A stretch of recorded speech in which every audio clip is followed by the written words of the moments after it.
बिस्मिल्लाहिर्रहमानिर्रहीम। अस्सलाम वालेकुम नाज़रीन, मैं मौलाना फैसल एडवोकेट और मैं अपने यूट्यूब चैनल के जरिए आपसे मुखातिब हूँ। नाज़रीन, पहली दरखास्त तो ये होगी कि वो अहबाब जिन्होंने चैनल सब्सक्राइब नहीं किया, मेहरबानी फरमा कर वो चैनल सब्सक्राइब कर लें ताकि आने वाली वीडियोस आसानी से आप तक पहुंचती रहें। नाज़रीन, कल एक बड़ा अहम case supreme court of Pakistan में ज़ेर समाअत था। सुन्नी इत्तेहाद कौंसिल की मखसूस नशिस्तों वाली अपील, जिस पर कल समाअत हुई और समाअत के दौरान बड़े दिलचस्प और अहम सवालात और रिमार्क्स भी सामने आए, ऑब्जर्वेशन सामने आए। कल चीफ जस्टिस काजी फायज ईसा साहब अपने 13 जनवरी वाले फैसले का दिफा करते हुए भी नजर आए, बल्कि एक मौके पर तो महसूस हुआ कि वो दिफा करते करते थक चुके हैं। अब जो फैसला किया है जाहिर है उसका दिफा करना पड़ता है। कल जस्टिस अतर मिनल्ला साहब ने एक तजवीज सामने रखी थी अपने साथी जजेस और चीफ जस्टिस के सामने कि आर्टिकल 187 के तहत और 184(3) के तहत भी इन खराबियों को दूर किया जा सकता है, क्योंकि सुप्रीम कोर्ट ऑफ पाकिस्तान को अपने हुक्मनामे, इजरा और ये सारी चीजों में ये हक हासिल है कि वो उसकी मुनासिब तामील करा सकती है, किसी शख्स को किसी डॉक्यूमेंट को पेश करने का हुक्म दे सकती है। तो अब उस तजवीज से फायदा उठाया पाकिस्तान तहरीक इंसाफ ने और एक और बड़ा अहम केस जो है वो सुप्रीम कोर्ट में फाइल कर दिया गया। काजी फायज ईसा साहब जो हैं अब यकीनन इससे परेशान भी होंगे। उसकी रीजन ये है कि कल की समाअत के दौरान भी जो काजी फायज ईसा साहब हैं उन्होंने इलेक्शन कमीशन के वकील का किरदार अदा किया चीफ जस्टिस से ज्यादा। उन्होंने फैसिलिटेट करने की कोशिश की जो इलेक्शन कमीशन के वकील थे उनको, लेकिन इस कोशिश में वो खासे कामयाब नजर नहीं आए। बहरहाल कल एक और चीज जो है वो भी बड़ी अफसोसनाक थी, वो ये थी कि अपने साथी जजेस को उन्होंने बार बार टोका और उनको सवाल करने से रोका, तबसरा करने से जस्टिस अतर मिनल्ला साहब को रोक दिया। लेकिन अब पाकिस्तान तहरीक इंसाफ जो है पाकिस्तान तहरीक इंसाफ ने बतौर सियासी पार्टी काजी साहब के लिए एक और मुसीबत जो है वो खड़ी कर दी है। मखसूस नशिस्तों वाला जो case supreme court of Pakistan में ज़ेर समाअत है, उसमें अब चूंकि पाकिस्तान तहरीक इंसाफ को तो मखसूस नशिस्तों की फहरिस्त देने की इजाजत नहीं दी गई थी और जो सुन्नी इत्तेहाद कौंसिल की जानिब से फहरिस्त दी गई थी उसको कंसीडर नहीं किया गया था। तो अब इस केस में पाकिस्तान तहरीक इंसाफ की जानिब से बाकायदा पार्टी बनने की दरखास्त जो है वो सुप्रीम कोर्ट ऑफ पाकिस्तान में दायर कर दी गई है, क्योंकि समाअत के दौरान इलेक्शन कमीशन ऑफ पाकिस्तान ने पाकिस्तान तहरीक इंसाफ पर इल्जामात लगाए थे और इस पिटीशन में ये कहा गया है, जो दरखास्त दी गई सुप्रीम कोर्ट ऑफ पाकिस्तान में फरीक बनने की, कि जो इलेक्शन कमीशन ऑफ पाकिस्तान ने पाकिस्तान तहरीक इंसाफ पर इल्जामात लगाए हैं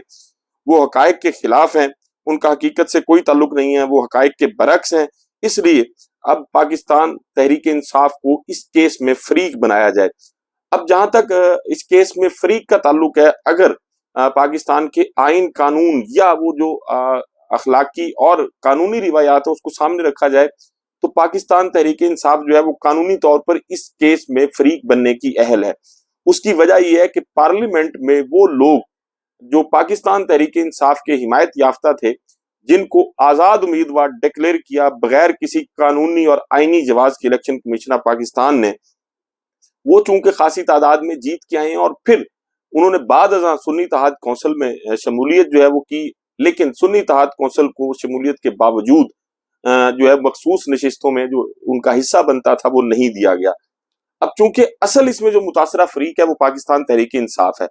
बल्ले का निशान 13 जनवरी के फैसले के बाद पाकिस्तान तहरीक इंसाफ से छिन गया और अब तो सुप्रीम कोर्ट खुद ये एतराफ कर चुकी है कि इलेक्शन कमीशन ऑफ पाकिस्तान जो है उन्होंने गलत तशरीह की है। अब अगर गलत तशरीह इलेक्शन कमीशन ऑफ पाकिस्तान ने की है तो फिर उसको दूर करना या उसकी तसीह करना या उस गलती को दुरुस्त करना किसकी जिम्मेदारी है? अगर इलेक्शन कमीशन ऑफ पाकिस्तान अपनी ये जिम्मेदारी पूरी करने में नाकाम नजर आता है तो फिर बहरहाल जो है वो ये सुप्रीम कोर्ट ऑफ पाकिस्तान की जिम्मेदारी है कि वो उस गलती को दुरुस्त करे और उस गलती के नतीजे में जो मजीद खराबियां पैदा हुई हैं उनको भी दूर किया जाए। अब काजी फायज ईसा साहब का इम्तिहान शुरू हो गया। काजी फायज ईसा साहब जो है वो इसमें क्या करते हैं, लेकिन पाकिस्तान तहरीक इंसाफ ने ये फरीक बनने की दरखास्त सुप्रीम कोर्ट ऑफ पाकिस्तान में दायर करके काजी फायज ईसा साहब को मुश्किल में डाल दिया है। उसके साथ साथ एक और बड़ा अहम केस जो है वो भी आज ज़ेर समाअत था लाहौर हाई कोर्ट में। रिटायर्ड जजेस को बतौर इलेक्शन ट्रिब्यूनल तैनात करने वाले आर्डिनेंस के खिलाफ जो दरखास्त दायर की गई थी, पिटीशन फाइल की गई थी, उसकी आज समाअत थी। अदालत ने आज इलेक्शन कमीशन ऑफ पाकिस्तान और वफाकी हुकूमत को जो है मोहलत दे दी है जवाब जमा कराने की और इस केस की समाअत जो है वो 17 जुलाई तक मुलतवी कर दी है। जस्टिस शाहिद करीम साहब हैं वो इस केस की समाअत कर रहे हैं। सलमान अकरम राजा साहब जो हैं वो और कुछ दीगर लोग हैं जिन्होंने ये दरखास्तें दायर की थी اور پھر لاہور ہائی کورٹ نے حکم جاری کیا تھا کہ الیکشن کمیشن جو ہے وہ ہائی کورٹ کے نامزد کردہ جج جو ہے وہ بطور ٹریبونل تعینات کرنے کا پابند ہے، اور اس میں کوئی دوسری رائے نہیں ہے کہ جب صوبے کی سب سے بڑی عدالت جو ہے یہ حکم دے دے اور یہ نام دے دے تو پھر الیکشن کمیشن آف پاکستان جو ہے وہ قانونی طور پر پابند ہے ان کو بطور جج نوٹیفائی کرنے کا، بطور ٹریبونل، جو کہ نہیں کیے گئے تھے۔ تو پھر اس کے بعد آرڈر بھی آ گیا کورٹ کا، اور پھر جو chief justice Lahore high court تھے اور اب تو سپریم کورٹ کے جج ہیں، انہوں نے بھی اس حوالے سے پیٹیشن پر فیصلہ دے دیا تھا کہ ریٹائرڈ ججز کو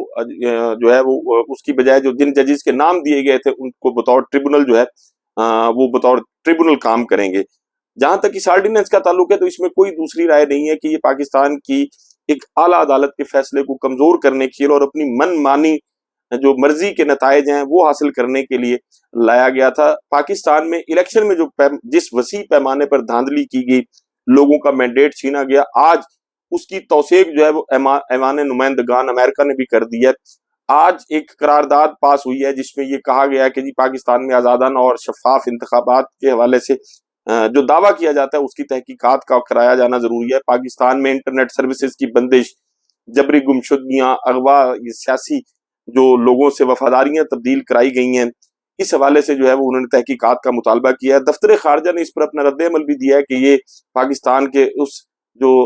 انتخابات اور پاکستان کے سسٹم سے ناواقفیت کی وجہ ہے، لیکن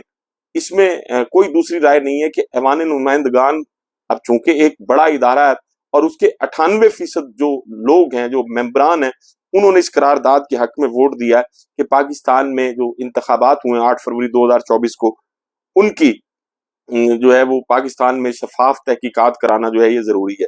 لیکن پاکستان میں ادارے کیا کر رہے ہیں کہ پاکستان تحریک انصاف کو جلسے کی اجازت جو ہے وہ بھی نہیں دی جا رہی۔ اسلام آباد میں جلسے کی اجازت کے حوالے سے پاکستان تحریک انصاف نے جو ہے وہ اسلام آباد ہائی کورٹ سے رجوع کیا تھا، اور جسٹس بابر ستار صاحب کی عدالت میں اس پیٹیشن پر سماعت ہوئی، جس میں آج جسٹس بابر ستار صاحب کے پاس ڈپٹی کمشنر اسلام آباد جو ہے جن کو سزا بھی سنائی گئی تھی وہ پیش ہوئے، اور آج جسٹس بابر ستار صاحب نے برہمی کا اظہار کیا ڈپٹی کمشنر اسلام آباد پر، اور ان کو یہ کہا کہ آپ کا کام سہولت فراہم کرنا ہے، پریڈ گراؤنڈ میں جلسے کی اجازت دینے میں کیا مسئلہ ہے؟ تو اسلام آباد میں بہت سی جگہ میرے کنٹرول میں نہیں آتی، ہم نے دیگر لوگوں کی سہولت بھی دیکھنی ہوتی ہے، ڈی سی اسلام آباد کی جانب سے جواب دیا گیا۔ تو پھر اس پر جسٹس بابر ستار صاحب نے کہا کہ اس جماعت کے پہلے پریڈ گراؤنڈ میں جلسے کیسے ہوتے رہے؟ ڈی سی صاحب آپ درخواست گزار کے ساتھ بیٹھ کر معاملہ حل کریں، یہ آپ کے لیے بہتر ہوگا۔ ایسا لگ رہا ہے کہ آپ ایک سیاسی جماعت کے لیے مشکلات کھڑی کر رہے ہیں، اور آئندہ سماعت سے قبل یہ معاملہ حل کریں، ورنہ پچھلے 3 سال کا ریکارڈ لے کر آئیں کہ کس سیاسی جماعت کو کب کب اور کہاں کہاں جلسے کی اجازت دی گئی ہے۔ اس کے بعد خیر ملاقات بھی ہوئی، اور اس ملاقات میں پاکستان تحریک انصاف کو جلسے کی اجازت دینے کا فیصلہ کر لیا گیا، لیکن اس جلسے کی اجازت میں بھی جو چیز نظر آ رہی ہے وہ یہ کہ رکاوٹیں پیدا کی جائیں گی، راستے بند کیے جائیں گے کنٹینرز لگا کر، اور لوگوں کو گرفتار کیا جائے گا، لوگوں پر مقدمے درج کیے جائیں گے، ایم پی اوز آرڈر جاری کیے جائیں گے۔ میں نے اپنی 2-3 دن پہلے ایک ویڈیو میں کہا تھا کہ پنجاب میں اتنے لوگوں کو جو ہے وہ ایم پی او آرڈرز کے تحت نظر بند کیا گیا ہے، اور پھر اب دوبارہ سے یہ سلسلہ جو ہے وہ ہوتا ہوا نظر آ رہا ہے کہ اب اسلام آباد میں بھی شاید یہی سلسلہ جو ہے وہ شروع کیا جائے گا۔ لیکن یہ ساری باتیں اپنی جگہ پہ، پاکستان میں عدالتوں کی جو بے توقیری ہے اس کا جتنا چلن اب عام ہوا ہے، شاید پاکستان کی پچھلی 70 سالہ تاریخ میں عدالتوں کے احکامات کی بے توقیری اس طرح سے نہیں کی گئی تھی۔ پرویز الہی صاحب کو حکم دیا، پولیس کو یہ حکم دیا گیا کہ پرویز الہی کو گھر چھوڑ کے آئیں، اور اسلام آباد پولیس جو ہے وہ پرویز الہی صاحب کو گرفتار کر کے ساتھ لے گی۔ آج تک کسی کے خلاف جو ہے وہ کارروائی نہیں ہو سکی۔ اسی طرح بار بار ایم پی اوز آرڈر جو ہے وہ جاری کیے جاتے رہے، شاندانہ گلزار کے، شہریار آفریدی صاحب کے، علی محمد خان صاحب کے، اور پھر صرف اس پر اکتفا نہیں کیا گیا، اس ملک کے سابق وزیر خارجہ شاہ محمود قریشی صاحب، جن کی شہرت ایک بڑے نیک نام، نفیس اور شریف آدمی کی ہے، وہ 9 مئی کے حوالے سے ان پہ 8 کیسز جو ہے وہ درج کر دیے گئے، ان میں ان کا نام جو ہے وہ ڈال دیا گیا۔ سائفر کیس میں چونکہ ان کی سزا جو ہے وہ ختم ہو گئی تھی، ان کو بری کر دیا گیا تھا، تو ان کو مزید جیل میں رکھنے کے لیے ساری کارروائی کی گئی۔ جب پاکستان میں بار بار ایک الزام کے تحت لوگوں کو گرفتار کیا جاتا ہے، بے بنیاد نظر بندی کے احکامات جاری کیے جاتے ہیں، اور پھر عدالتوں کو یہ سب کچھ نظر آ رہا ہوتا ہے، سپریم کورٹ کے جج بھی بیٹھ کے کہہ رہے ہوتے ہیں کہ جی سچ بولیں، सच कोई क्यों नहीं बोलता। सुप्रीम कोर्ट के जजेस खुद भी शायद पता नहीं सच क्यों नहीं बोलते। उनको पता है कि पाकिस्तान में ये सब कुछ, ये जो मौजूदा टोला इस वक्त बरसरे इक़्तिदार है, इनकी पुश्त पर बैठे हुए जो लोग हैं वो ये सब कुछ करा रहे हैं। और फिर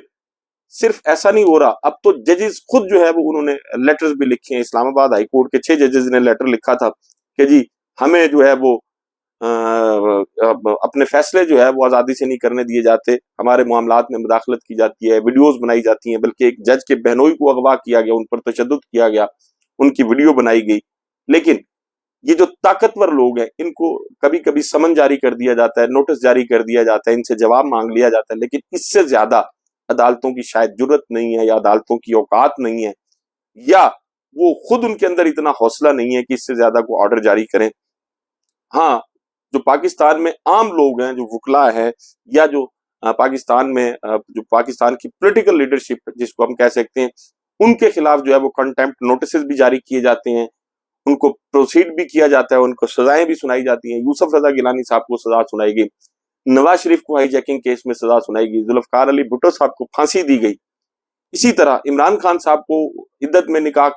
निकाह वाले केस में सजा सुनाई गई, तोशा खाना केस में सजा सुनाई गई, साइफर केस में सजा सुनाई गई, और दीगर बहुत सारे ऐसे लोग हैं जिनको सजाएं सुनाई गई हैं। बहुत सारे सियासी जो रहनुमा थे, MNAs थे, मिनिस्टर्स थे, उनको कंटेम्प्ट के नोटिस जारी हुए हैं। फैसल वाडा साहब जो सेनेटर हैं और जिनका एक बड़े पाकिस्तान के शायद ताकतवर कबीले से ताल्लुक है, उनको भी जो है वो नोटिस जारी किया गया था तौहीन अदालत का। पहले तो उन्होंने कहा था कि जी मैं माफी नहीं मांगूंगा और मैं इसका मुकाबला करूंगा, लेकिन चूंकि वो भले उनका किसी ताकतवर कबीले से ताल्लुक था, लेकिन चूंकि वो हैं तो सिविलियन, तो बिलाखिर फैसल वाडा साहब जो है उन्होंने भी सुप्रीम कोर्ट ऑफ पाकिस्तान से गैर मशरूत माफी मांगी है। उन्होंने कहा कि जी मैं खुद को सुप्रीम कोर्ट के रहमो करम पर छोड़ता हूँ,